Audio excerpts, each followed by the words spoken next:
নিষিদ্ধ গল্পঘর। রহস্যময় পৃথিবীতে রহস্য মানুষের ক্ষেত্রেই। জি না, রহস্য আছে অন্য কিছুর, যা হয়তো বিজ্ঞান আজও খুঁজে বেড়ায়, যার কোনো যুক্তিভিত্তি উত্তর নেই। ওয়েলকাম জানাচ্ছি আবারও সবাইকে। আমি মোহাম্মদ আসিফ, নিষিদ্ধ গল্পঘরের পক্ষ থেকে। আসসালামু আলাইকুম, আশা করি সবাই ভালো আছেন। আমি আলহামদুলিল্লাহ খুবই ভালো আছি। আজকে শুরু করতে যাচ্ছি নিষিদ্ধ গল্পঘরের ৩য়তম পর্ব।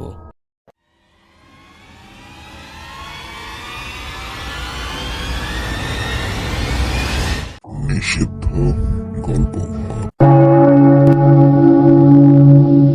আজকের ঘটনাটি পাঠিয়েছেন নিষিদ্ধ গল্পঘরের টিম মেম্বার শাওন।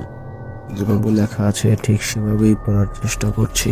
আসসালামু আলাইকুম, আমি শাওন, নিষিদ্ধ গল্পঘরের একজন টিম মেম্বার। ঘটনাটি কালেক্ট করেছি আমারই এক কাছের বন্ধুর কাছ থেকে।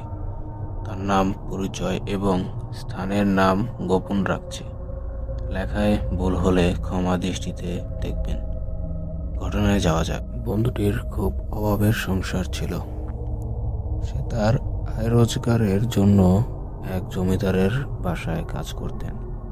কাজ কঠিন ছিল, কিন্তু জমিদারের প্রতিদিনের গালাগাল আর অবহেলা সহ্য করার মতো ছিল না। এক শুক্রবার জুম্মার নামাজ শেষে একটু দেরি হওয়ায় জমিদার তাকে গালাগাল করেন। গালাগাল পর্যন্ত ঠিক ছিল, মারধর পর্যন্ত করে বসে। এতে সে ক্ষোভে প্রতিশোধ নেওয়ার কথা চিন্তা করে। এই জন্য গ্রামের শেষ প্রান্তে থাকা কবিরাজের কাছে যায় সে। আশ্চর্যের বিষয় হলো, কবিরাজ আগে থেকেই জানতো সে কেন এসেছে।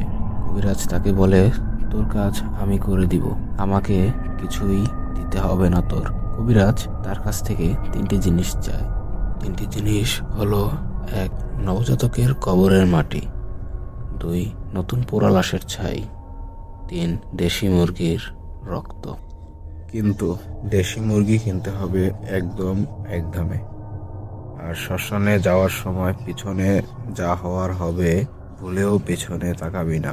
যত দ্রুত সম্ভব ছাই নিয়ে বের হয়ে যাবি শ্মশান থেকে।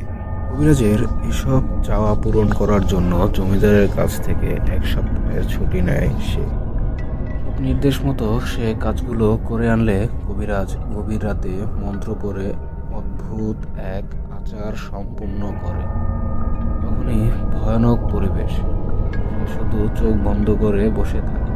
পরের সপ্তাহে আবার কাজে গেলে জমিদারের কোনো পরিবর্তন দেখতে পায় না সে। সে মনে মনে কবিরাজকে ভণ্ড বলে মনে করে। কিন্তু কিছুদিন পর হঠাৎই জমিদার অসুস্থ হয়ে পড়ে। নিজের সঙ্গে নিজেই কথা বলে, কান্না করে, চিৎকার করে ওঠে, ও আমাকে নিতে এসেছে।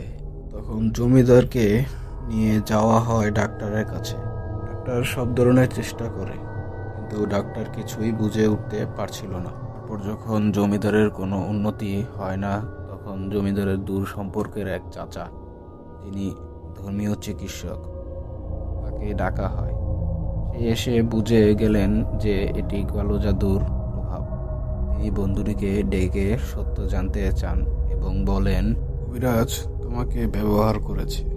তুমি যে সব জিনিস কবিরাজকে এনে দিয়েছ, কবিরাজের পক্ষে আনা অসম্ভব ছিল। বলি হিসেবে মুরগি নয়, কবিরাজ জমিদারের জীবনটাকেই শয়তানের কাছে সমর্পণ করেছে। এসব কথা শুনে বন্ধুটি ভেঙে পড়ে। তারপর সেই চাচার কাছে হাত জোর করে ক্ষমা চায়। পরে সেই চাচা কুরআনের শক্তি ও নিজের জিনদের মাধ্যমে জমিদারের উপরের প্রভাব দূর করেন।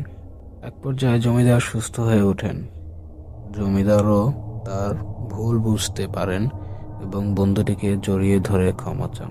আর কবিরাজ, সেই রাতের পর তাকে আর কেউ কখনো দেখেনি। হয়তো চাচা জিনেদের ভয়ে শহর ছেড়ে পালিয়েছে, না হয়তো জিনেরাই তাকে নিখোঁজ করে দিয়েছে। এই ছিল শাওনের পাঠানো বাস্তব অভিজ্ঞতার গল্প। আপনারাও চাইলে নিজেদের ঘটনা আমাদের পাঠাতে পারেন। আমার ইমেল অ্যাড্রেস ডেসক্রিপশন বক্সে দেওয়া আছে, অথবা অথবা ফেসবুক পেজে গিয়ে ইনবক্সে ঘটনা পাঠাতে পারেন। সবাই ইউটিউব চ্যানেলটিকে সাবস্ক্রাইব করবেন এবং অবশ্যই ফেসবুক পেজটাকে ফলো করবেন।